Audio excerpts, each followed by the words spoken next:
Hey everyone, so I want to do something a little fun in this video. So if you like thought experiments or paradoxes, then definitely you're gonna like this video. I'm reading a book about paradoxes and I got to the first one that really was fun to think about. And the more I thought about it, the more I saw a way to increase its paradoxical nature as well as to modernize its content. So here we go. Definitely let me know in the comments what you think about this paradox as we go through it or at the end. There's multiple sections, so I'm curious what you guys out there think. Okay, so this paradox is known as the ship of Theseus paradox, and it was conceptualized way back when in Greek BC times, and has kind of been consistently confounding people, or at least causing debate in philosophers all the way up till now.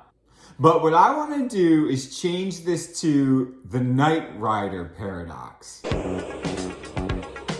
Okay, so you don't need to know anything about Knight Rider to enjoy this paradox. I have never seen an episode of Knight Rider, but all you have to know is that it was a show about a guy and a car, and the car was a character, and it had a personality, and it had a voice, and its name was Kit, right? That's all you gotta know. Okay, so imagine that Knight Rider really took place, okay? It's a real thing that happened in reality. That car is real, it's all real.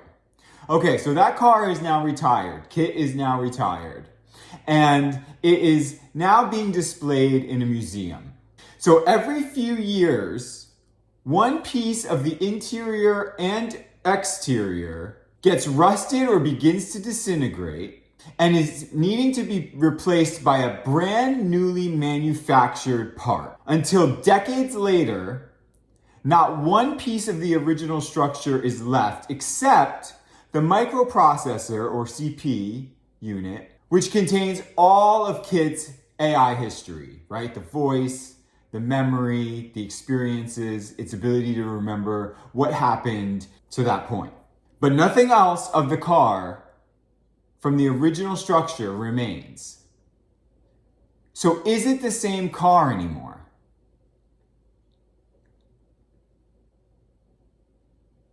So whether you said yes or no, let's go to the second part of this, okay? So take that same exact scenario that we talked about, right?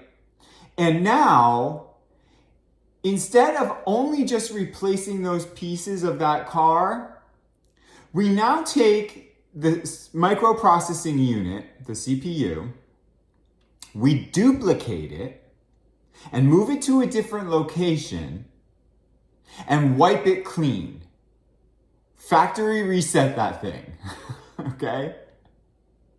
Now, every time we replace a rusted or disintegrated piece of that original car, we take that piece and move it to the new location with the new CPU unit.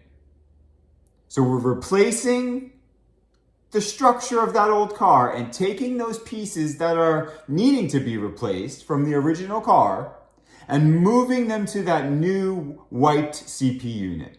Which one is the real car? Is either of them the same car?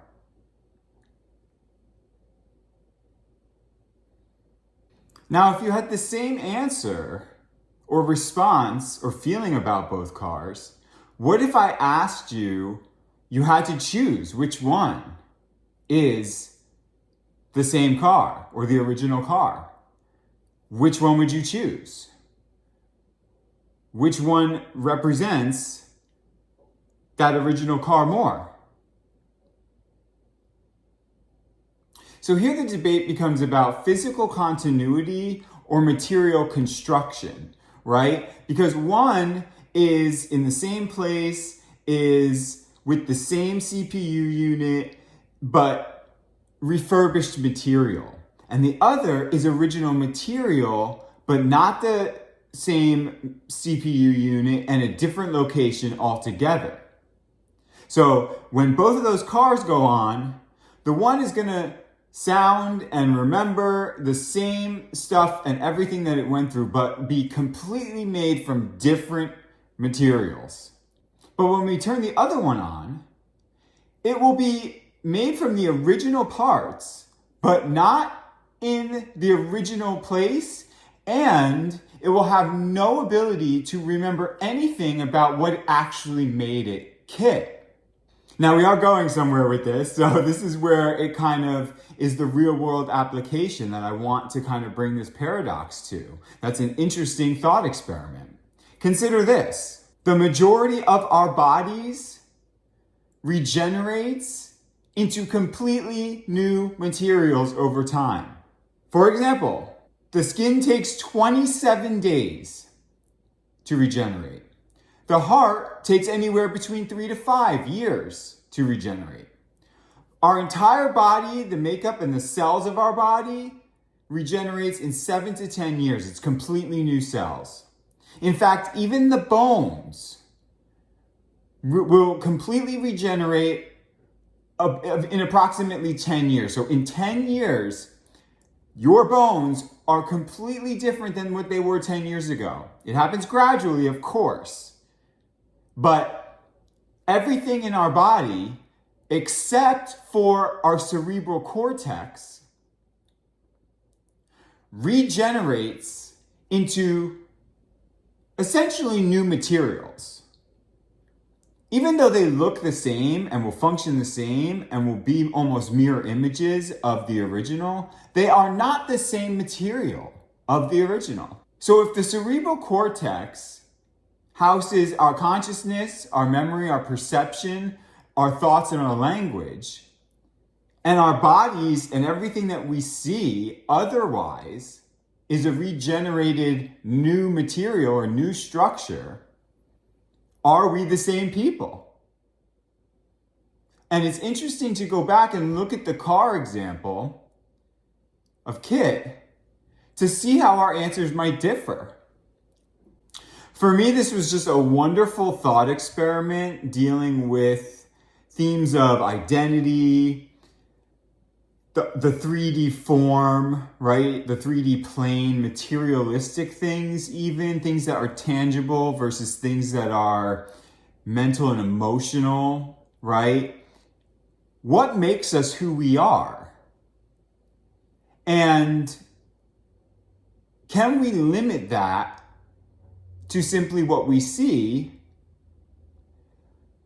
And if not, then if what we see is the same but completely new, does that change the fact that we are still us based on what our cerebral cortex retains? So going back to k.i.t.t., that initial paradox of the car's microprocessor CPU unit being the only thing that remains and everything else being new is a very close comparison to us. So I'm not going to put words in your mouth. I want to know what you guys think, and I'll share in the comments, or if you have a question or if you want me to reply, I'll let you know kind of what I'm thinking. But I don't want to give you my thoughts. I kind of want this to be something that creates a dialogue. So let me know what you think of this. And I think it's really fun to contemplate. So I hope you enjoyed this video. Thank you. Hope to see you soon. Bye.